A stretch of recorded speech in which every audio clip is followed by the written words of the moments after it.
This is Nokia 2.4, a £99 budget phone that offers a pure Android user experience, a large 6.5-inch display, and a battery that lasts a long time. Let's take a look. The design of the phone is simple yet effective. The device is made out of plastic, and while it doesn't scream luxury, the build quality is pretty good. I love a textured backplate which is both nice to the touch and it does not attract fingerprints like glossy surfaces. Speaking of fingerprints, the reader may not be the fastest out there, but it is reliable when unlocking the phone. We have a dual camera system with a 13 megapixels main and 2 megapixels depth sensors. On the front there is a 5 megapixel shooter.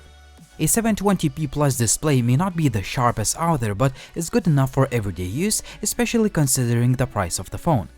Other key features of the device include a dedicated Google Assistant key, a headphone jack, average sounding loudspeaker, and a micro USB port for charging. I personally prefer USB-C, but most of the budget-oriented users are okay with a micro USB port. When it comes to hardware, the phone is powered by MediaTek Helio P22 CPU. My unit has 2GB of RAM and 32GB of storage, but there is also a higher-end model available. Day-to-day performance is pretty good, yet not perfect. Occasional stutter reminds you this is a budget device after all. Despite that, the overall performance has been decent as there is no major lag. The phone does what it's supposed to do. It handles everyday tasks like web browsing, social media, and similar stuff without any issues. What is a bit disappointing is that the phone still runs on Android 10. Well, it's not a big deal, but this is an Android 1 device, meaning that it should get the latest software updates first.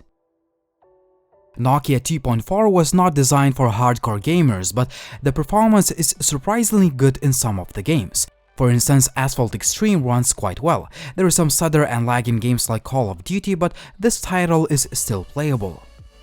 However, if you want to play PUBG, get ready to see major lag and stutter even on low graphics settings.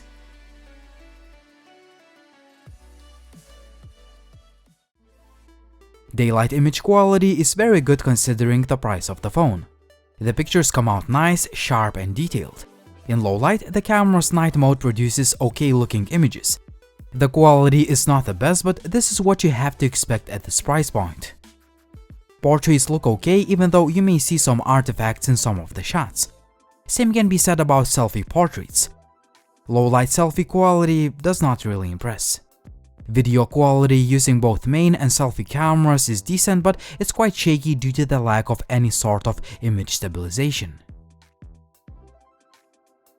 A 4500 mAh battery has been performing great. I would say this is a 2-day battery life phone, but that obviously depends on how you use the device. If you use the phone mainly for YouTube and social media and keep screen brightness at about 50%, you should expect to get about 14 hours of SOT.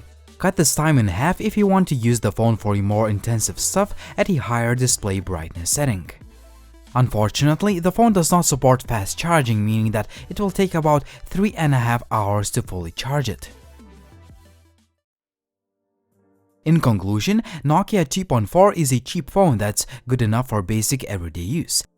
You can enjoy watching content on a large screen, the battery lasts a long time, and pure Android experience means that user interface is not loaded with bloatware. Also, the design of the phone is simple yet effective, and cameras can take decent photos in daylight. As with all of the budget phones, there are some compromises. Nokia 2.4 ships with the outdated micro USB port, its battery charging time is very slow, and you should expect to see occasional stutter in the user interface, which is yet to be updated to Android 11. Overall, Nokia 2.4 is a decent phone for the price, but it obviously has some shortcomings to consider before buying it. What do you think about Nokia 2.4? Would you buy this phone or would you choose another option?